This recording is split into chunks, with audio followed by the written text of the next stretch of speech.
இப்போ தாவேக்கா தலைவர் ramp walk வரும்போது அவரை பார்க்கணும்னு கிட்ட மடக்கி தூக்கி கீழே தூக்கி வீசிட்டாங்க. அதனால நான் சுதாரிச்சுக்கிட்டு அந்த கம்பியை பிடிச்சி தொங்கிக்கிட்டேன்.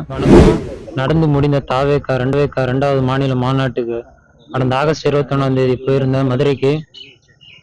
இப்போ தாவேக்கா தலைவர் ரேம்ப் வாக் வரும்போது அவரை பார்க்கணும்னு கிட்ட ரேம்ப் மேலே ஏறி கிட்ட போகும்போது பவுன்சர் என்ன மடக்கி தூக்கி கீழே தூக்கி வீசிட்டாங்க.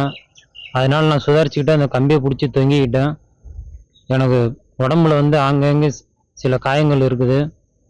அதனால சம்பந்தப்பட்ட அவங்க மேலே ஆக்ஷன் எடுக்கணும்னு நான் புகார் மனு கொடுத்துருக்கேன். இதுக்கு முன்னாடி ஏற்கனவே ஒரு வீடியோ ஃபார்வர்ட் பண்ணியிருப்பேன். அதனால கட்சிக்கு எந்த களங்கமும் ஏற்படுத்தக்கூடாது அந்த நோக்கத்தில் தான் அந்த வீடியோ போட்டிருந்தேன். அதனால இப்போ உடல் ரீதியாக எனக்கு சில பிரச்சனை இருக்கிறதுனால நான் கம்ப்ளைண்ட் கொடுத்துருக்கேன். எனக்கு யாரும் ஃபோன் பண்ணி அது செய்கிறேன் இது செய்கிறேன் எனக்கு யாரும் என்னை விசாரிக்கவும் இல்லை. நான் அம்மா மட்டும்தான் எனக்கு இருக்காங்க, அப்பா யாரும் கிடையாது. ஸோ அதனால் பாதிக்கப்பட்டதுனால நான் எஸ்பி ஆஃபீஸில் கம்ப்ளைண்ட் கொடுத்துருக்கேன்.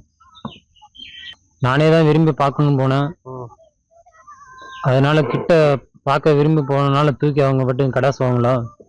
எனக்கு ஏதாவது ஒன்று இருந்தால் என் ஃபேமிலியை யார் பார்த்துக்குவாங்க?